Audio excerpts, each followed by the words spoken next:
Carlos Escliar es un antiguo amigo de la casa.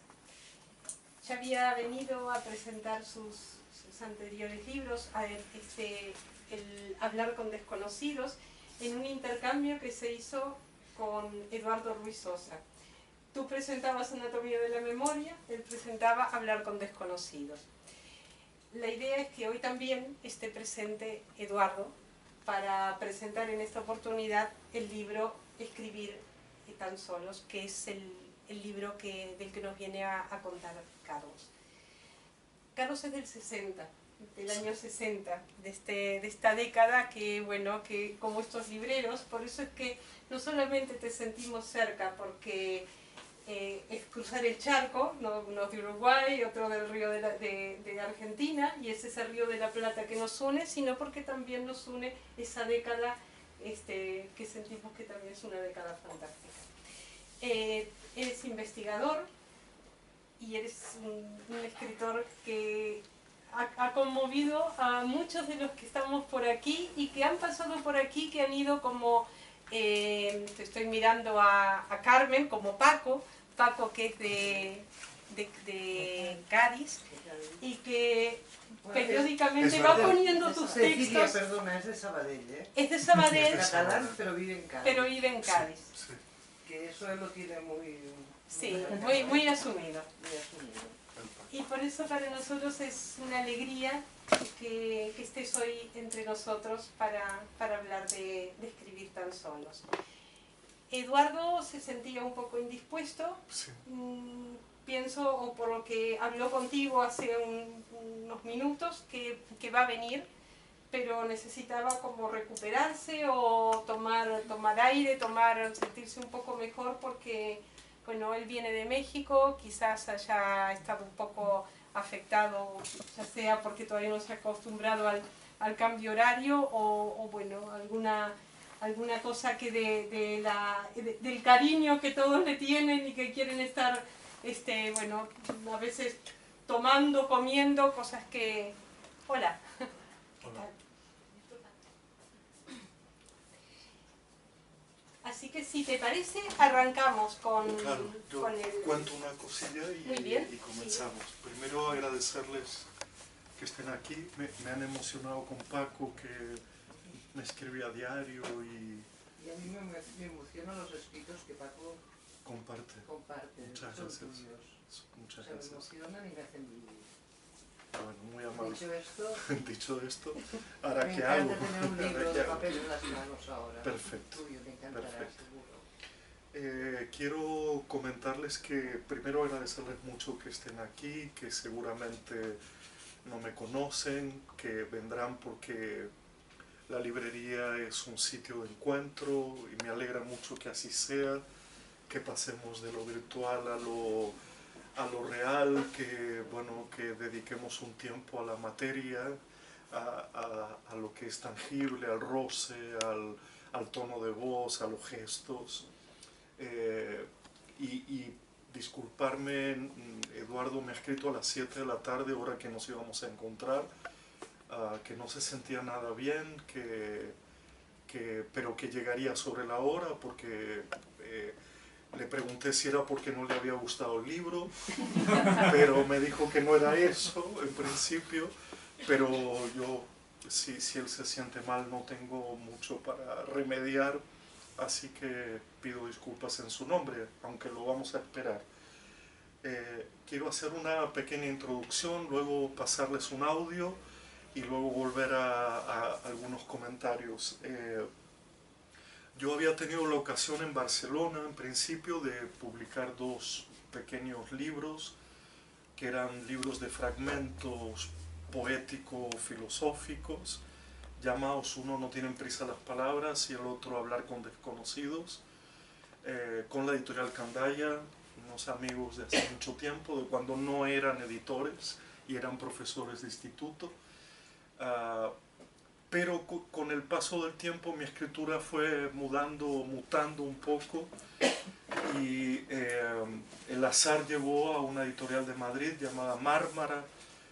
La recomiendo fervientemente porque son libreros también, como vosotros, son esa especie que lee y que, bueno, como aquellos médicos de familia, pueden aconsejar de verdad qué hacer, sin que medie un lucro necesario, sino simplemente consejeros de lectura que nos hacen falta tanto. Yo como pedagogo, además, lo digo con insistencia, que los maestros están leyendo poco, que la figura de un maestro que lee poco y que tiene que enseñar la pasión de la lectura resiente un poco el vínculo, y por lo tanto quedan los abuelos, quedan algunos padres, quedan los libreros y poco más para decirnos qué leer sin obligación. En ese gesto tan bonito de donar una lectura, de indicar, de señalar. Y este libro ha sido muy curioso porque lo he construido como lector. La primera versión era una versión de 600 y tantas páginas. Luego me di cuenta que era infinito, inagotable y que no tenía ningún sentido. Y cuando vi que una editorial como Mármara había publicado a Strindberg en un texto llamado Solo, se me ocurrió que cuajaba la posibilidad de sugerirles de que leyeran el original que había escrito, que era una biblioteca a la soledad. Esa fue la primera idea. ¿Qué quería decir con esto? Bueno, donar a otros lectores una especie de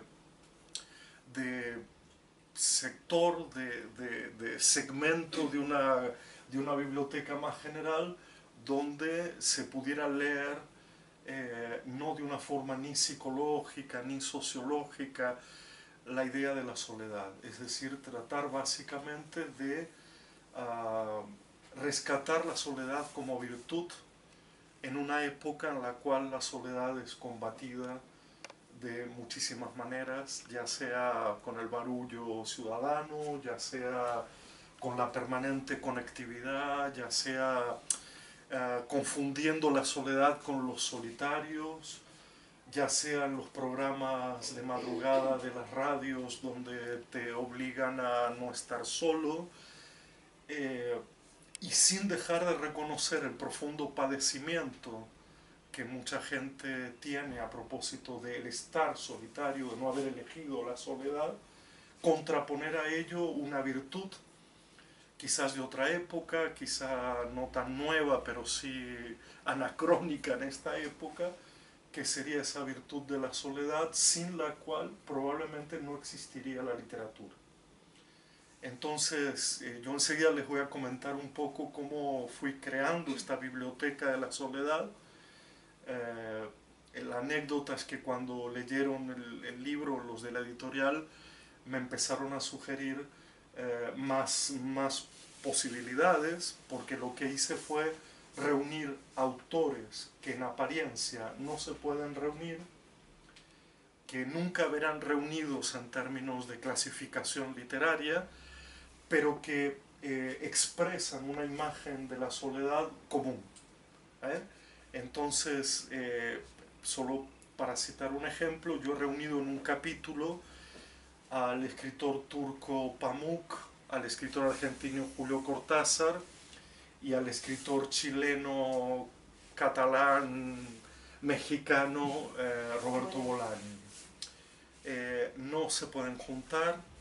De hecho, hay toda una tesis de Bolaño con Borges, pero no con Cortázar. Pamuk y Cortázar tampoco son muy de un mismo tejido, pero los tres tienen escenas de una soledad común, que es la soledad del hijo varón con respecto al padre varón. Frente a la muerte de mi padre hace muy poco tiempo, elaboré un capítulo que tenía que ver con ver a tu padre leyendo y recordar esa atmósfera de lectura como la única que te llevó a la vocación de leer, así como pasará con la mujer con su madre o a los niños con los abuelos, pues en este caso tenía más que ver. Ahí llega don Eduardo. Buenas noches. Puedo decir encantado de verte.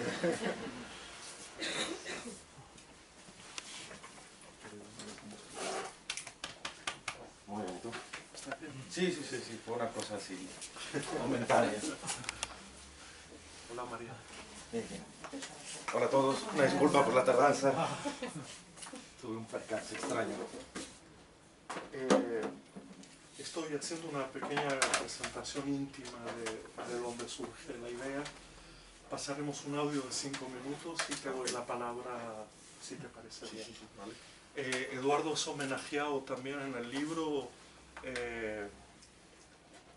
en un capítulo que también lo junto con personajes extraños. No sé si él se ha visto ahí raramente involucrado, pero el ejercicio entonces ha sido un poco ese.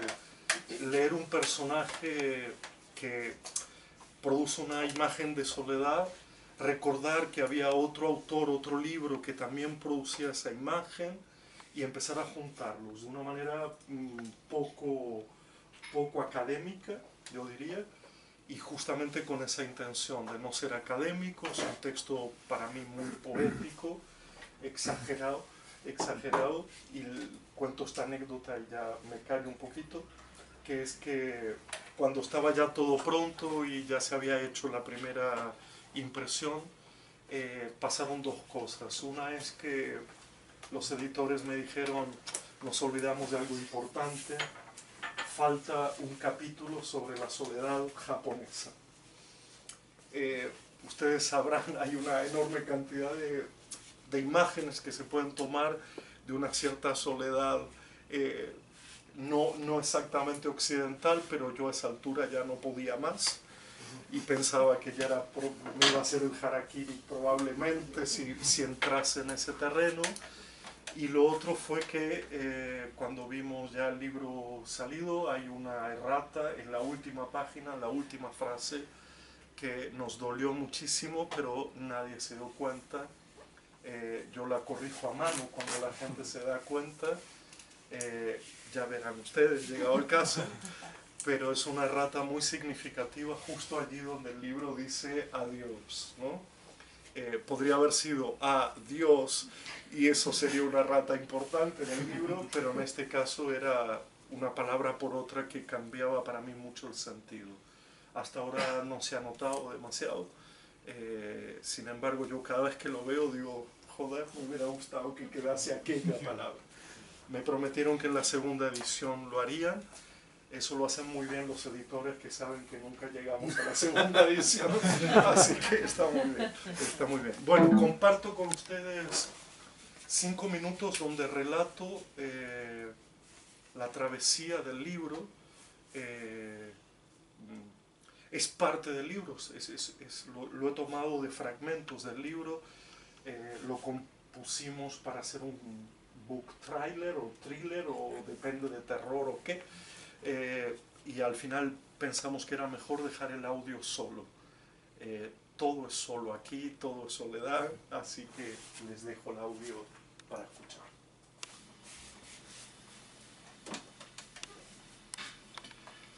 Es una experiencia común, inclusive para aquellos que lo ignoran o que lo disimulan. La soledad encoge los hombros o asfixia el alma, o recoge las cenizas de la existencia, o desata los deseos. La alternativa al encogimiento o al recogimiento no es interesante, sobre todo si se pronuncia la soledad con otras palabras que todo lo empeoran: agobio, pena, desánimo, ausencia, exilio, dolencia, suicidio. Quizá la literatura mejore la soledad, o la soledad mejore la literatura, aunque ni una ni la otra son ciencias exactas, y mejorar no es una palabra que pueda pronunciarse sin una cierta duda. Lo cierto es que la experiencia literaria es una experiencia de soledad. Lo confiesan sin secreto quienes se apartan por horas o décadas y preferirían no ser interrumpidos, o quienes permanecen siglos detenidos entre fragmentos abandonados a su propia suerte, o quienes sin buscar específicamente nada recorren el laberinto o la travesía no exentos de peligro. Apartarse hacia la soledad, apartar la soledad. Esta es otra forma de comprender los límites que dividen o fragmentan o distinguen la experiencia humana. En ese sentido, la soledad podría ser un principio, un punto de partida, una patria, un refugio, una guarida. El propio cuerpo, algo parecido a una atmósfera, a una tonalidad, que será siempre irrepetible, imprevisible, indefinida. Toda deseada soledad se ve interrumpida más tarde o más temprano, antes, durante o después, por una pregunta propia o ajena, por los mandatos de la moral, por la ley del padre o de la madre, o por aquellos que insisten en confundir la soledad con lo solitario y lo solitario con el encierro en una enfermedad malvada e incurable. La pregunta por la soledad es quizás la interrogación por la historia imperfecta de lo humano. Una pregunta repetida y por eso mismo tan esencial como absurda, que no quiere volver a ser nunca formulada. Una pregunta tímida, avergonzada y vergonzosa, despiadada, aunque algunas veces también acogedora. ¿De qué está hecha nuestra soledad? ¿Qué nos dice? ¿Qué hacemos con aquello que escuchamos, si es que acaso escuchamos algo que provenga de ella? Preguntar qué es la soledad indica una dirección prescripta en esa escritura quieta del diccionario.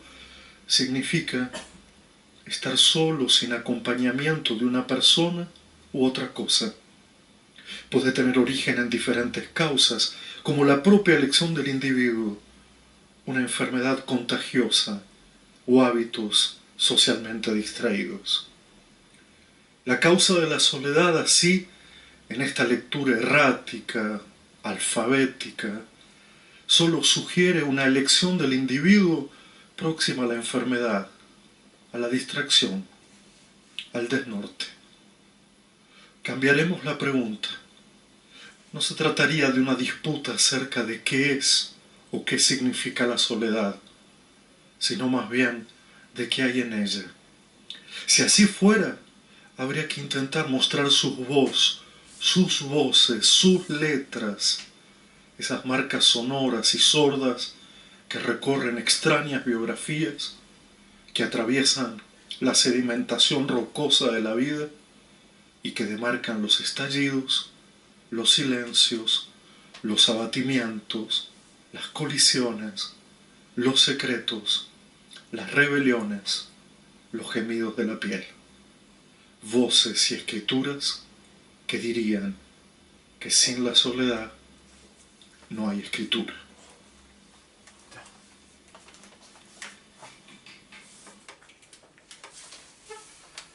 Bueno, esto es, son fragmentos tomados de partes distintas del libro y componen un poco el propósito, pero no apuntan hacia el contenido, hacia lo que sigue. Es simplemente una declaración de principios, cambiar la pregunta, no debatir tanto sobre qué es la soledad, y sí preguntarse qué hay en ella. Esto es un procedimiento, hasta yo les diría, filosófico, que consiste justamente en evitar la esencia de un concepto y tratar de ser narrativo, descriptivo y encontrar allí todas las singularidades dispersas hasta convertirse quizá en una definición. Bueno, Eduardo, tanto tiempo. Tanto tiempo. Bien, buenas tardes y otra vez una disculpa por la impuntualidad. Pasó que de alguna manera también lo solo me traicionó, 2 cafés solos. Me dieron un poco así de taquicardia, pero ya. ¿Quieres un café? No. Ni con leche me lo tomaría, ni acompañado. Como a manera un poco de introducción, a mí me entusiasma mucho estar aquí aquí en el librerío, que es, yo lo considero una casa, y con Carlos, que es pues, un hermano, ¿no? Y es muy curioso cómo hubo este acercamiento con los dos lugares, con los dos. Carlos es un lugar, el librerío es un lugar, son casas para mí. Y tiene que ver con estos azares que eventualmente me llevaron a pensar, una vez que estaba leyendo Escribir tan solos, en un verso de una canción de Pablo Milanés, que es una canción probablemente muy recurrente de la nueva trova cubana y todo esto. A mucha gente le parece incluso cursi, pero con muchos amigos míos que son lectores estupendos hemos llegado a una conclusión que es casi irrebatible, para nosotros al menos, que es que hay un verso que es una maravilla, que dice: mi soledad se siente acompañada, ¿no? Y bueno, eso es un poco el azar que terminó haciéndonos coincidir con el librerío, con Carlos, ¿no? Una especie de soledad en compañía que dialoga de alguna forma desde cada uno, pues desde sus propios, pues, no querría usar la palabra en inglés, esta de backgrounds, sino más bien desde nuestros propios antecedentes, ¿no?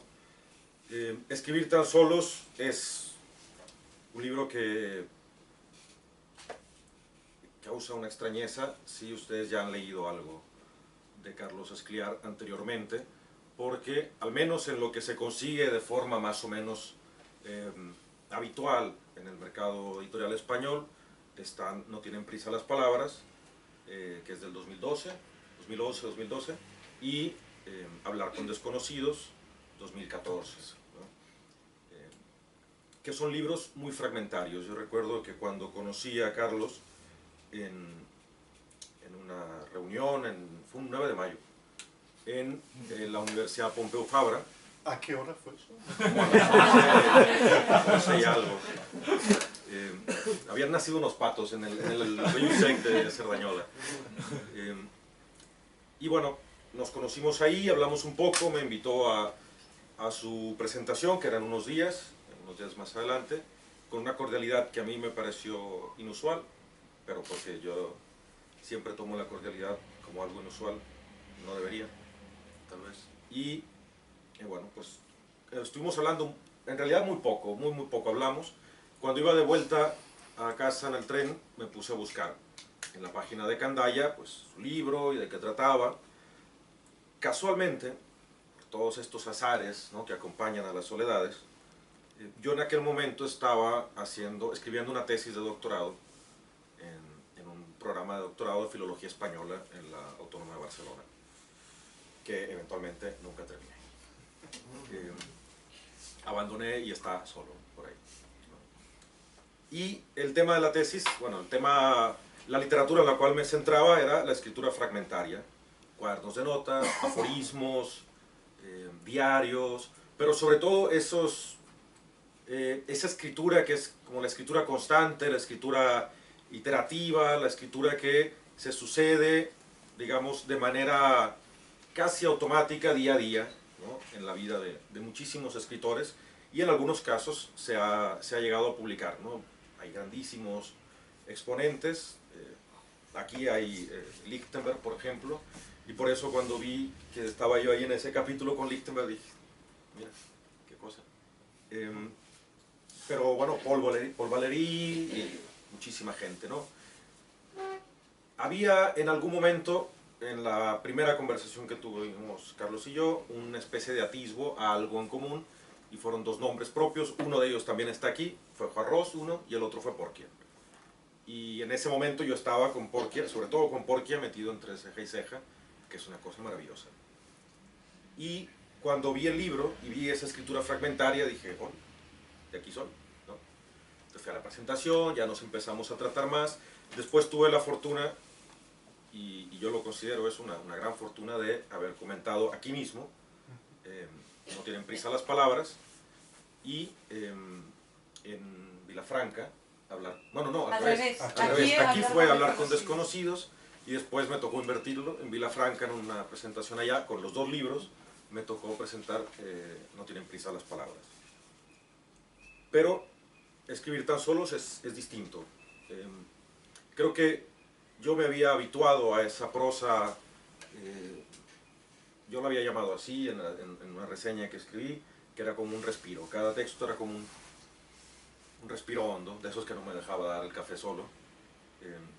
Y ahora hay otro ritmo, hay otra respiración en la escritura.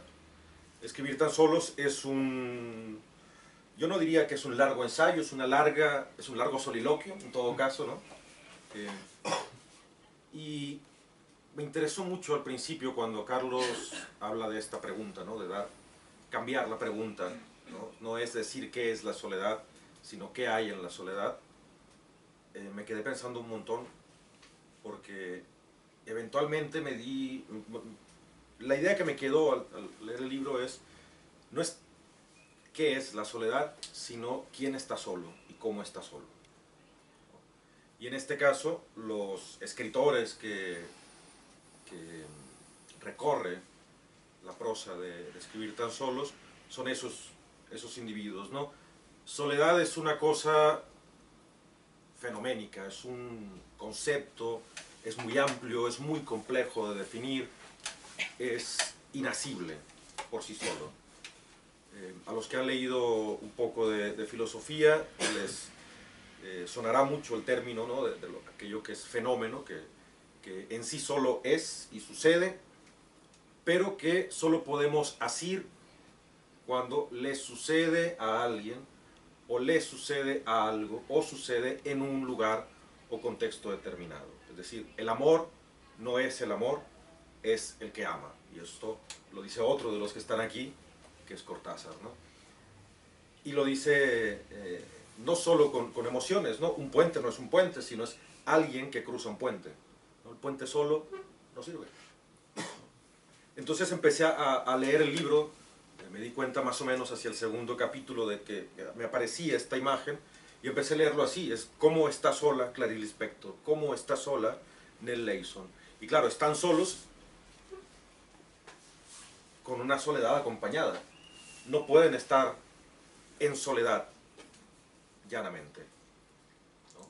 Y escriben, crean un mundo, crean a alguien que también está solo, que acompaña su soledad, ¿no? Y ahí fue donde entendí por dónde iba, al menos para mí, la lectura de escribir tan solos. En qué medida el escritor, la escritora,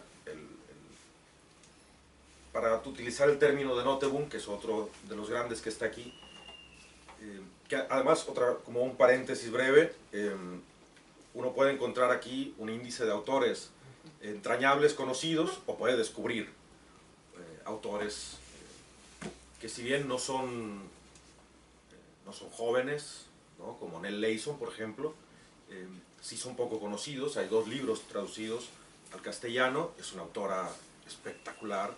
Eso decimos en el Club de Lectura, es que hay varios de los autores que hemos hecho en el Club de Lectura. Pues, qué bien, qué bien. Entonces, yo encontraba ahí como las claves para más o menos tratar de percibir cómo cada uno de estos autores dibuja a través de su literatura la soledad, ¿no? Decía, para usar el término de Nottebohm, pensadores y escritores. Es un poco más amplio. Tenemos aquí a autores que no son, bueno, Lichtenberg mismo, que podría aplicársele a él lo que Borges decía de Macedonio Fernández, ¿no? Su conversación es más llamativo, más interesante que su escritura, estoy de acuerdo, pero más o menos eso resume un poco el espíritu del personaje, como en este caso George Christoph Lichtenberg y como Macedonio Fernández, ¿no? También 2 grandes escritores que yo creo que son un poco parecidos en el fondo, ¿no? 2 solitarios también. Y esta soledad acompañada de los libros, eventualmente es nuestra propia soledad de lectores, dibujada por esos libros que vamos leyendo. no solamente la biografía de uno, no solamente la vida de uno se cuenta a través de los libros que hemos leído, se cuenta también la soledad, la necesidad de compañía, ¿no? Hay ¿cómo se llama? Un meme en internet que dice algo así como que cuando uno ve a una persona leyendo un libro que a uno le gusta, es ese libro que nos está recomendando esa persona, ¿no? Que por lo general pasamos de largo y no hay mayor contacto, ¿no? Hay como una especie de hilo entre esos dos lectores, y esa es la manera en que el lector, como el escritor, creando, termina por acompañar su soledad, ¿no? Más allá de que podamos asumir, por ejemplo, que Clarice Lispector fue una mujer que padeció, si es que se puede decir que se padece la soledad, que la padeció, o que Borges padeció la soledad, creo que en realidad construyeron la forma en que hoy en día entendemos la soledad. Continuaron definiendo la soledad para todos nosotros. Incluso, como decía hace un momento Carlos, ¿no? La soledad japonesa. Bueno, pues seguramente hay una manera de hablar de la soledad japonesa, y les pasará como me pasó a mí, seguramente van a quedarse pensando en todos los autores que podrían estar aquí agregándose constantemente, ¿no? Y que a lo mejor no han leído, pero piensan, yo creo que ese tipo trata la soledad, ¿no? Y quizá haya una especie de, esto ya nos lo dirás después, haya una especie de, no sé, truco curioso, ¿no?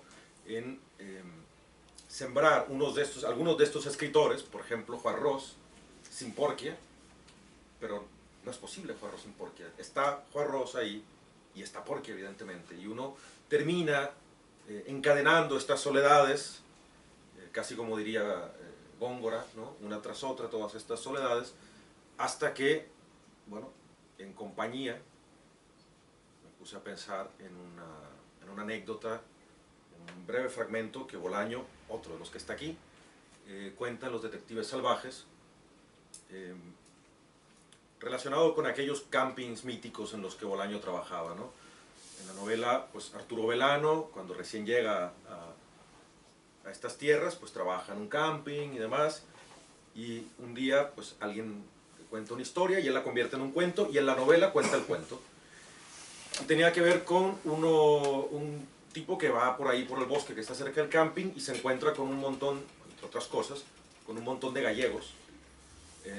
Entendamos que para nosotros gallegos son todos los ibéricos, los españoles, porque creo que en algunos sitios los portugueses también entran como gallegos, y que pues básicamente son personajes de chistes, ¿no? Como todos los estereotipos, como cuando se contaban los chistes de un mexicano, un gringo y un chino, a veces había un gallego también. Entonces van un montón de gallegos llorando por el bosque, y entonces se los encuentra Arturo Belano y les dice, bueno, ¿qué pasó? No, es que yo me perdí, hubo un accidente, no sé qué, y luego me encontré a otro, y se fueron, y eran como 200, ¿no? Y dice, ¿pero qué pasa? Es que estamos perdidos, y estamos solos, ¿no? Eran como 200, estamos perdidos y estamos solos. Claro, la soledad también tiene este componente de el dejarse ir, el perderse, el distraerse, y que también enlaza con algo que en los libros anteriores de Carlos, No tienen prisa las palabras y Hablar con desconocidos, está latente, ¿no? Que luego, esto lo hablamos después de No tienen prisa las palabras, y aparece como más tratado en Hablar con desconocidos, que es lo que Carlos llama la escritura de lo desparejo, ¿no? No es lo disparejo, sino lo disímil. Lo que yo luego lo pensé, y hay un término que al menos yo desde mi formación, que es más científica, lo percibo más claramente, que es lo inconmensurable. Es decir, dos cosas que no pueden medirse entre sí, ¿no? Que no pueden compararse para darnos como una magnitud la una de la otra, ¿no? No podemos medir, por poner un ejemplo, ¿no? La temperatura del agua con una regla, ¿no? Entonces se mantiene esta idea de lo desparejo, porque estos escritores que aparecen aquí, escritoras y pensadores, son justamente la esencia de lo desparejo. Están siempre al margen. Es muy curioso como en el capítulo en el que se habla de Cesnotebu, concretamente en el libro de tumbas de pensadores y poetas, que lo dice él, y es Wallace Stevens, creo que lo dice también, que los escritores, los poetas, siempre mueren en un lugar distinto al que nacieron, ¿no? Y es una condición muy habitual entre estos autores, ¿no? Borges, se habla de eso cuando se habla de Borges, pero muchísimos de ellos, digamos, tienen esta escisión del lugar de origen y, por tanto, una constante noción de soledad, de distancia, de ruptura, de errancia, ¿no? Para decirlo en términos de otro más, que es Edmond Javés, que también está aquí, que bueno, cuando lo lean van a ver que es un poeta deslumbrante. Leeré un par de párrafos que alcancé a escribir en torno al asunto, y a partir de aquí le hago unas preguntas a Carlos. ¿Qué existe? No estoy preparado.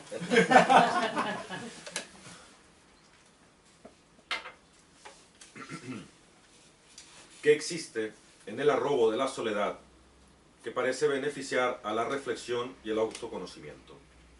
¿Qué propiedades intrínsecas posee lo solitario para que numerosos individuos, Thoreau, Hölderlin, Porcia, por ejemplo, lo persigan incansablemente como un cáliz que transforma el tiempo en vida?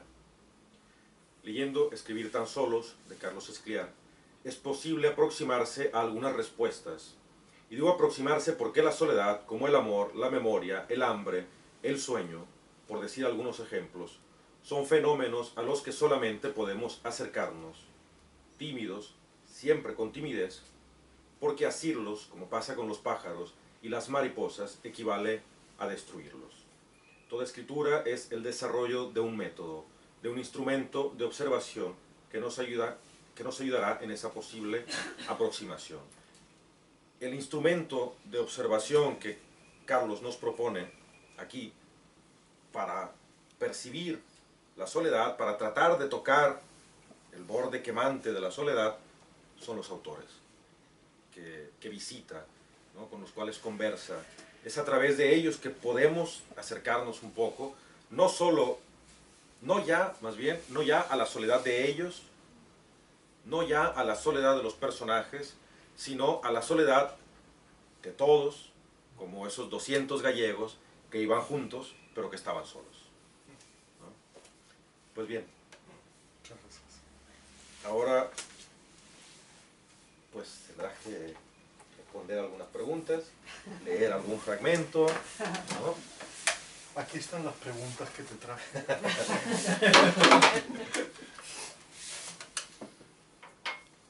Lo que sí, no te voy a hacer la pregunta de ¿y por qué no está tal autor? Ya lo aprendí, una vez la hice y no fue muy bien. No, como a mí me saltó este verso de Pablo Milanés, ¿no? Mi soledad se siente acompañada, y normalmente yo cuando escribo y cuando leo, escucho música, ¿no? ¿Cuáles son las músicas de Escribir tan solos?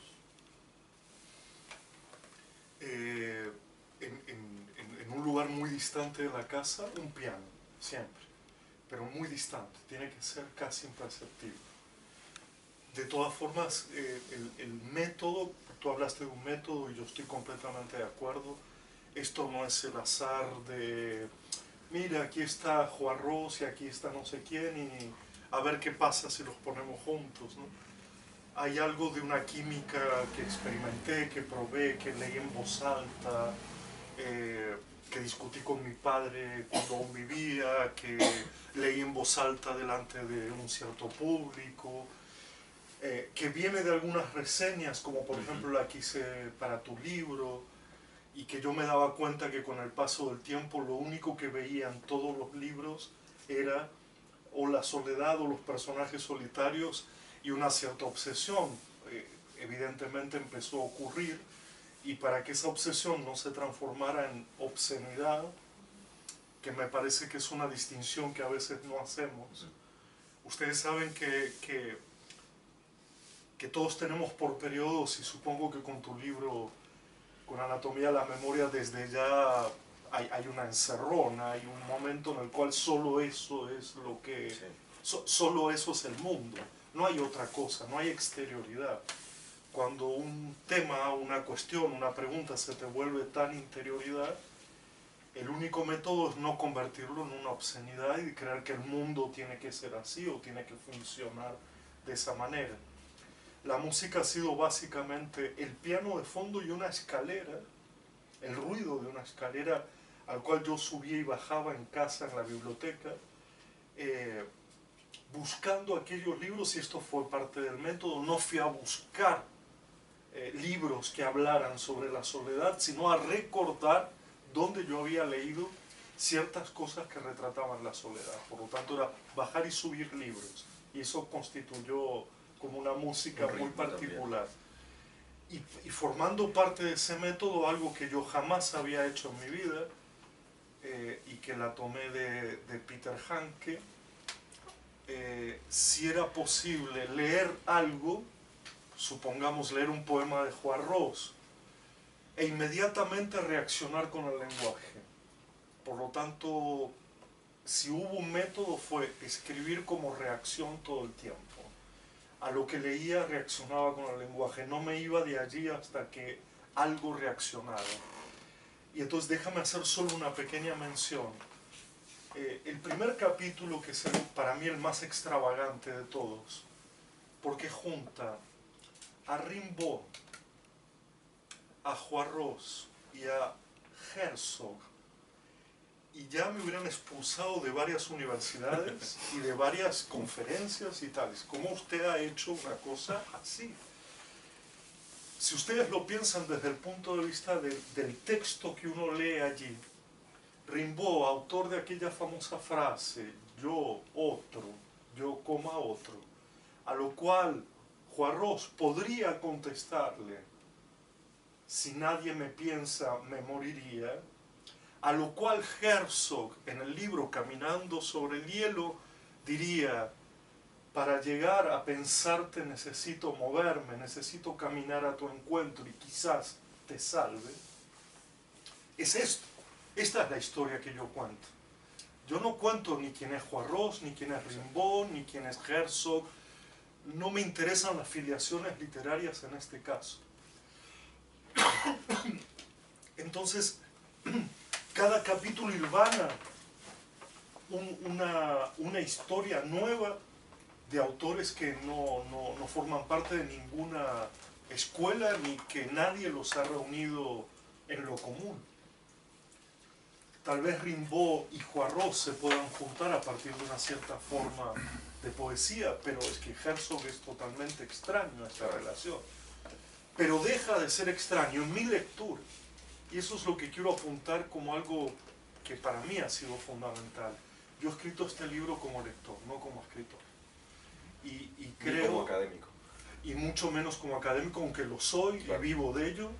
Y en todo caso he juntado aquellos fragmentos que tú leíste antes con el discurso más largo de la academia en una escritura nueva para mí, distinta, difícil, ardua, árida, pero que tiene que ver con qué me pasa como lector en cuanto a condición solitaria.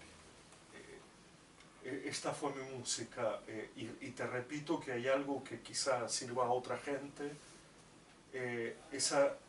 haber encontrado esa diferencia entre la obsesión necesaria, pero la obscenidad de que de pronto tiñes todo a tu antojo, o sea que todo es soledad. Yo creo que es un poco lo que ha separado la posibilidad de escribir algo o de suicidarme directamente. Que de hecho hay un capítulo destinado a aquellos que de tanta soledad han dejado de escribir, es decir, hay el movimiento curioso aquel de buscar fervientemente la soledad para poder escribir, pero haber creado tanta soledad que el límite ha sido dejar la escritura para recomponerse. Entonces hay ahí también un movimiento que detecté en autores que no tienen nada que ver en su escritura, pero sí en el gesto, sí en ese gesto tan curioso de decir, me exilio a la patria de la escritura, pero luego me quedo sin patria, sin cuerpo, y bueno, Margarit Duras, en fin, hay tantos ejemplos, y por supuesto tú tienes razón, los que faltan son siempre mucho más de los que están aquí. Si falta uno más, no cabrían. No, y yo les contaba antes que la versión original llevaba unas 600 páginas, porque en un momento pensé que mi afán era el de el manual universal de la literatura y la soledad, cuestión que me parece de una jactancia insoportable, ¿no? Obsceno mismo, yo creo que ahí estaba la obscenidad. Y no habrá volumen 2 ni volumen 3 de lo mismo. Sí que encontré adentro del libro pistas para seguir trabajando algunas cuestiones. Hay un capítulo dedicado a la soledad en la infancia, o la infancia como soledad, donde por ejemplo está Víctor Hugo, Irene Nemirovsky, que tampoco tienen nada absoluta. ¿A quién se le ocurre? Pero construyen ideas de infancia que me interesaba retratar, de infancia en soledad, y es posible que el próximo bienio esté con la obsesión de la infancia y la literatura. Es posible. Hay una novela de Piglia, de Ricardo Piglia, ahora no me viene el nombre. Mira para atrás. Ah, claro. Eso es lo que yo hacía. Quizás no esté, pero hay varios. Que no es el último lector. No estoy muy seguro cuál es ahora mismo. Que Hitler y Kafka. Es como una especie de conversación como ficticia de juventud, y se encuentran estos dos personajes y tienen una conversación en un café, ¿no? Ahora no estoy seguro si es una novela o si es un cuento o un ensayo, pero en Piglia todo era lo Yo creo que es un ensayo de formas breves, ¿puede ser? Sí, tal vez sí, de formas breves puede ser. Que es como este ejercicio de qué pasaría si, ¿no? Se encuentran un día Hitler y Kafka, ¿no? Como todo uno podría decir, pues a mí se me hace más brutal a lo mejor Hitler y Bruno Schulz, ¿no? Otro gran solitario, ¿no? O otro gran delineador de la soledad. Y sí, al que descubrí cuando terminé el libro y me dio una rabia, quería yo poner un anexo, adenda, porque además es un libro carísimo, el de Madurar hacia la infancia, que es su gran libro de Ciruela. Es un libro que a mí me costaba como 50 euros, digamos, y claro, hasta que junté el dinero y lo pude conseguir, el libro ya había terminado, pero me dio mucha rabia haberlo leído después y mucha alegría, claro. A Bruno Schulz. Sí, no, es que es un tipo espectacular, Bruno Schulz. Igual, además, con todo este gran mito, ¿no? Del libro desaparecido, el gran libro que escribió y que pues, se perdió, ¿no? Más la muerte tan terrible, ¿no? Su asesinato tan despiadado, tan descorazonado. Pero pensaba yo en cada vez que empezaba un capítulo y leía los nombres de los, digamos, de los participantes, me imaginaba una especie de coloquio, ¿no? Tsvetaeva, Pizarnik, Blandiana. Y yo pensaba, en una mesa estas tres. Genial, ¿no? Y de alguna manera, conforme uno avanza en el libro, se percibe que no se trata de aunque en el prólogo se explica, ¿no? Pero a veces uno pues, también se pierde en todo. Que no se trata de que son autores que estuvieron solos, que sus libros hablan de la soledad. No, si se juntan, ¿qué dirían de la soledad? ¿No? Y claro, uno tiene la posibilidad como lector de hacer esa reunión, de tener aquí a Porcia y aquí a Heidegger y decir, bueno, ¿qué tienen que decirse entre ellos? Es una de las cosas que se supone el mundo académico hace, o debería hacer, pero el acartonamiento y muchas veces toda esta exigencia burocrática de la academia, pues termina aplacando la posibilidad, ¿no?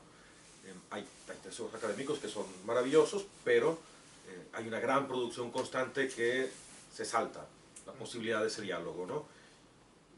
Cuando yo estaba haciendo esa tesis sobre escritura fragmentaria, un poco la idea era esta, era ver qué me decían los escritores latinoamericanos que escribieron así, que escribieron fragmentos, que en realidad son muy pocos, porque es una práctica más común en Centro Europa, sobre todo, entre alemanes, austriacos, británicos, franceses, incluso españoles y portugueses. Hay algunos cuantos ejemplos, pero en América hay poquísimos, y terminé trabajando con unos 8 autores del siglo XX que, bueno, escribían así, Porcia. El último que incluí fue Cadenas, que tiene un par de libros, Rafael Cadenas, Anotaciones y Dichos, Ribeiro, bueno, varios, ¿no? Y a pesar de que me estaba ganando, y me ganó eventualmente el rollo académico de hacer la tesis, sácate el título, saca los papeles de la residencia y demás, porque para eso estaba haciendo el doctorado. Después, ya pensándola con más calma, más lejos de la exigencia, y ahora leyendo Escribir tan solos, es eso, es cómo podían hablar entre ellos de la realidad latinoamericana, ¿no? Siendo autores tan variados, tan distintos, de épocas tan diferentes, de contextos sociales, políticos, religiosos incluso, de géneros literarios tan diferentes, incluso probablemente algunos de ellos se caerían mal entre sí. Sí, claro. Yo no me imagino, en plan, vamos a tomarnos un café, Juarros y Rambó. ¿No? Juarros diría, sí, nos tomamos un té, un café, ¿no? Y Rambó estaría por ahí, ¿no? Vamos por un opio y no sé qué, ¿no? Y Juarros le diría, no, muchacho, mira, tranquilo, vamos a pensar un poco. Pero en el fondo sí hay algo de la motivación, y eso es lo que te quiero preguntar ahora. Sí hay en ellos una motivación que germinalmente es solitaria, ¿no? Y que más que de soledad en sí, es decir, de que ellos se hayan sentido solos, de que hayan padecido o estado solos o sufrido por la soledad, creo que tiene que ver con una pérdida concreta, ¿no? Yo recuerdo haber leído la primera vez uno de los poemas de Juarros, creo que alguna vez lo comentamos. Ya saben que Juarros, y para los que no lo hayan leído, nunca le pone títulos a sus poemas, son todos numerados, ¿no? Desde la primera hasta la 21ª, poesía vertical. Pero además tenía otra costumbre muy peculiar, las dedicatorias, que habitualmente se ponen al principio, él la ponía al final. Entonces hay un poema maravilloso que empieza diciendo, hemos amado tantas cosas juntos que ahora es difícil amarlas por separado. Y uno dice, qué bonito poema de amor, ¿no? A una chica. Es lo primero que uno piensa, estamos más o menos programados, a una chica o a un chico, ¿no? Y al final dice, para Antonio Porcia, ¿no? Que acababa de morir. Y es el poema de amor a un amigo, a un maestro, ¿no? Y entonces ahí estaba esa pérdida, ¿no? El germen de esa soledad. No es que él viviera solo, no es que él estuviera solo, pero estar sin Porcia es una forma de la soledad para él, ¿no? Rambó también tuvo esta pérdida, Blandiana también, ¿no? Estamos en el contexto de toda la dictadura, los campos de concentración, etc. Y prácticamente todos los autores sí tienen un germen que tiene que ver con la pérdida, ¿no? Sí, yo lo había pensado que la pérdida también tendría que ver con el exceso de lucidez en sus épocas respectivas. Ustedes saben que hay épocas donde una excesiva lucidez produce una herida violentísima en la interioridad, ¿no? Es decir, aquel que ve el mundo tal como el mundo es, no puede sino sentirse huérfano de otros mundos, de aquello que pasó. Y esa lucidez también genera para mí una herida que es darse cuenta que el paso del tiempo es inevitable y necesitar a toda costa retenerlo de algún modo, creando una atmósfera de otro tiempo al cual podemos llamar soledad. Para decirlo así, como por momentos me ha parecido, son todos creadores de una atmósfera y ahí me aproximo a una idea de soledad para mí curiosa, que es la soledad no es nada que se pueda describir en términos, sino en tanto atmósfera. Es decir, uno puede lograr una imagen de la soledad a partir de esa idea de la atmósfera de la niña que camina sola en un bosque, la atmósfera del anciano perdido en su memoria, la idea de aquel que recibe una carta de una desconocida, la idea del hombre que va a recibir a su amigo después de 40 años y tiene una pregunta pendiente, la idea de un poema que no empieza ni acaba. Y entonces, para mí la pérdida tiene que ver con, es una pérdida y tiene que ver con el exceso de lucidez. El caso de Juan Ros es notable en ese sentido. Sí. Es notable porque el exceso de lucidez te lleva a un dolor insoportable. Es decir, esto algunos filósofos también lo han padecido, y de hecho quería agregarlo o comentarlo. Era tanta la multiplicación de atmósferas de soledad en lo que estaba haciendo, que en el medio me permití crear un capítulo también muy extraño llamado Filosofía de la Soledad, donde invocar a Montaigne, a Nietzsche, a Blanchot, porque son autores que no son de una tradición filosófica canónica, sino que han literaturizado la filosofía y también han escrito cosas bellísimas sobre la soledad, y a todos se nos puede acusar de exceso de lucidez. Sí. Exceso de lucidez en algunos casos se ha transformado directamente en locura, como bien lo sabemos, o en misticismo, en una relación religiosa profunda, abismal, o en suicidio. Pero eso no es la soledad. Eso como un enfermo, bueno, no enfermo, sino alguien que está abierto a esta lucidez y que tal vez tiene o encuentra esta manera de hacer hablar las palabras de los otros, ¿no? A través de la literatura. Montag, el personaje de Fahrenheit 451. El momento de revelación, ese momento de lucidez en el que él se da cuenta del mundo en el que está y de lo que pasa con los libros y de lo que pasa con la gente que quiere leer y huye al bosque, ¿no?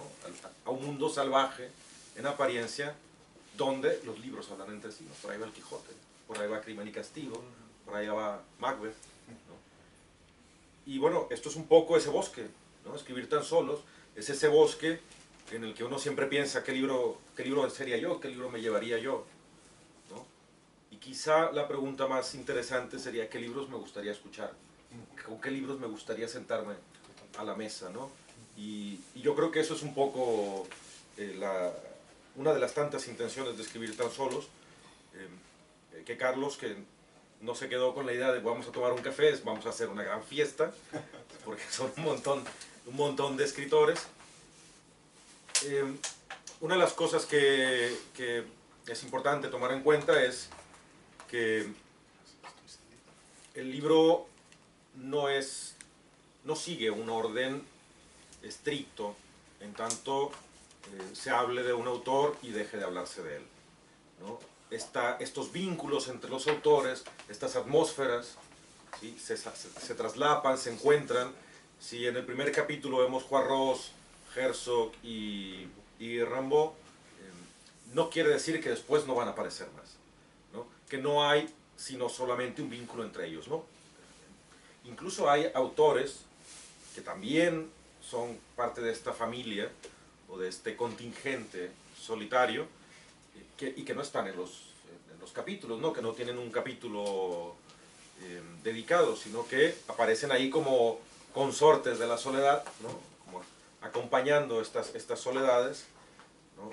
Y que terminan enriqueciendo esta bibliografía en compañía que verán al final del libro, que son pues las referencias para quitar lo pone en el prólogo Carlos, este asunto de la academia, ¿no? De las citas y demás. Al final la bibliografía en compañía son las referencias donde podrán encontrar las obras de estos autores, ¿no? Y luego viene la bibliografía en solitario, que es los textos que Carlos ha utilizado para ir componiendo esta conversación. Pienso, bueno, entre todos los autores que están ahí, a mí me hizo mucha ilusión ver a Blanchot, porque yo creo que nadie lee a Blanchot, no sé por qué. Maurice Blanchot, un tipo muy raro que está en la sección de crítica literaria, si van a la Central, si van a la Haye, a la Casa del Libro, o a las bibliotecas, crítica literaria, ¿no?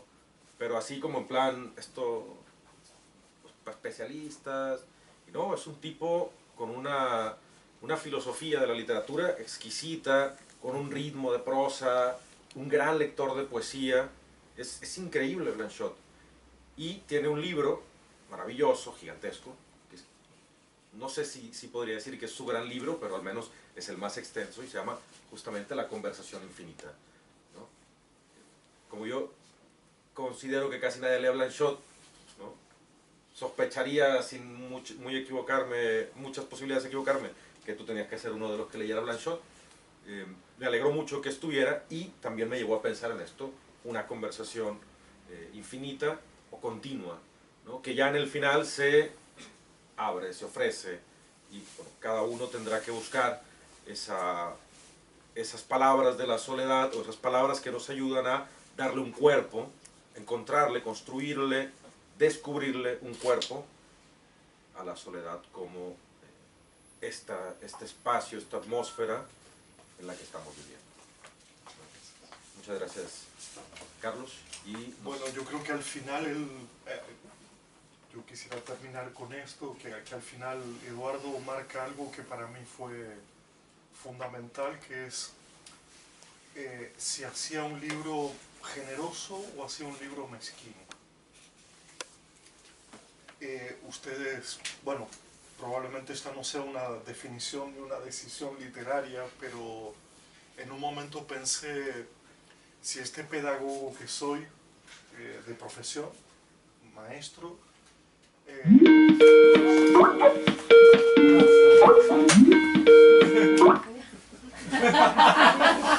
ahora es la versión en reggaetón de escribir tan solitos. Cada vez que digo maestro.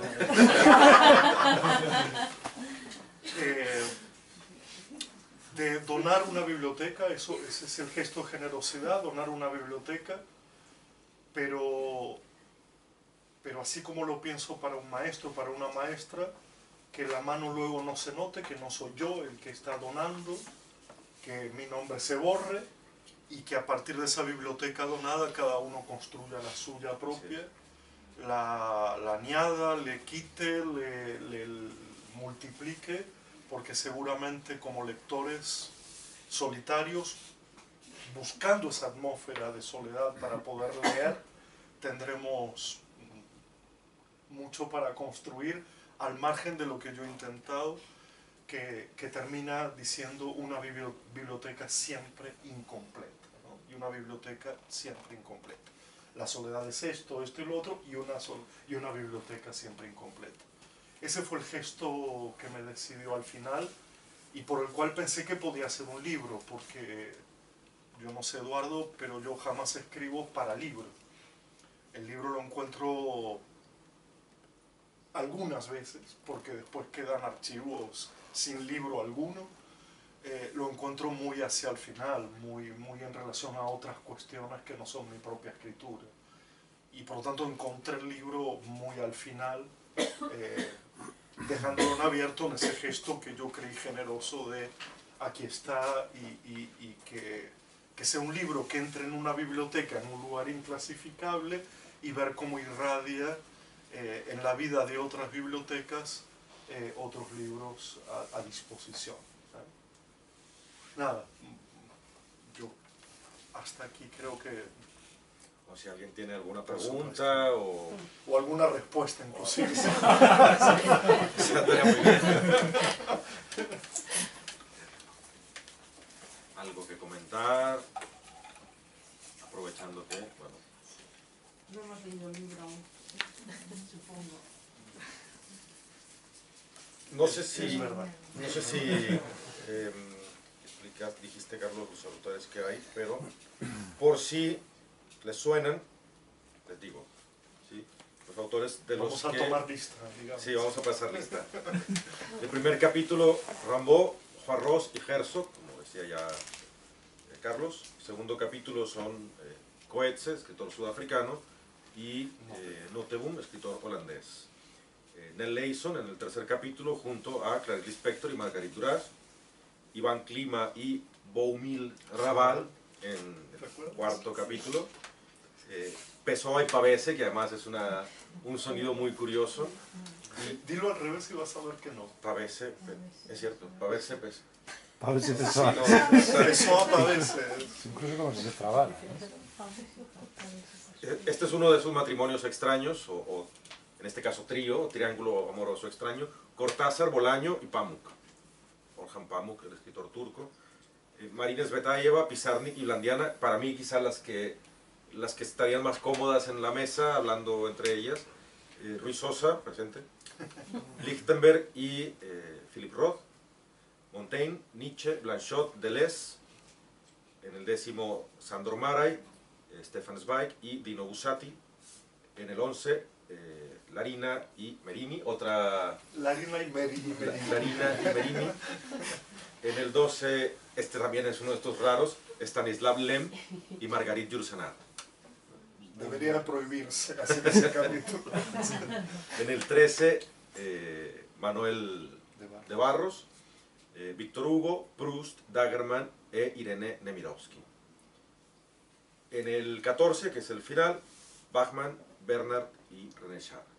¿No? Son los autores que componen la nómina de capítulos de Escribir tan solos. Como apuntes y final, el libro se lee con una agilidad que siempre se agradece en cualquier tipo de literatura.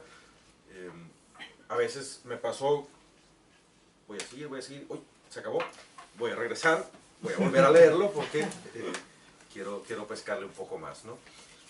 Muy recomendable y bueno, es para los que ya han leído a Carlos Escliar, es un vistazo muy distinto a su trabajo, pero con el mismo espíritu, ¿no? Entonces, bueno, si hay alguna cosa, alguna pregunta, ¿sí? Una cosa, no me he leído el libro, por lo cual no podemos hablar un poco del libro, pero un poco de referencia a algo que has comentado tú sobre aquellos de los gallegos que van solos, ¿no?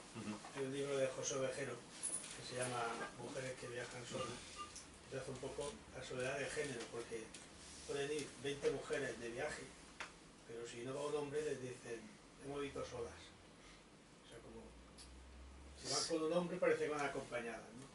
Si van solas, pueden ir varias, también un poco con referencia a eso, ¿no? La soledad de género. Y luego, otra pregunta a ti también directamente.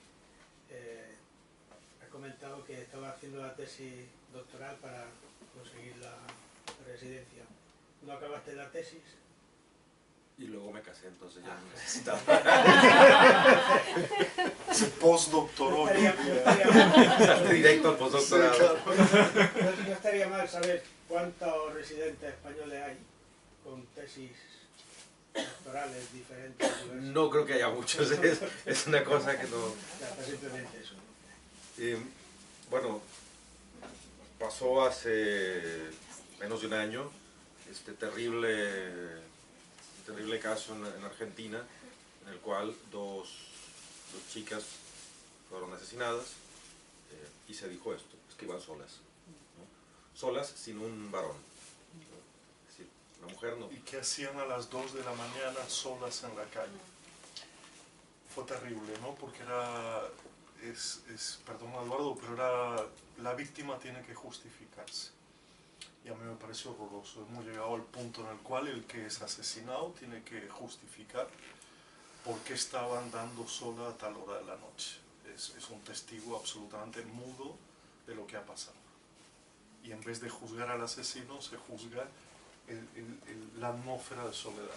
Incluso se les condena directamente. Se les condena. Que en general se condena el niño solo en una escuela es mal visto.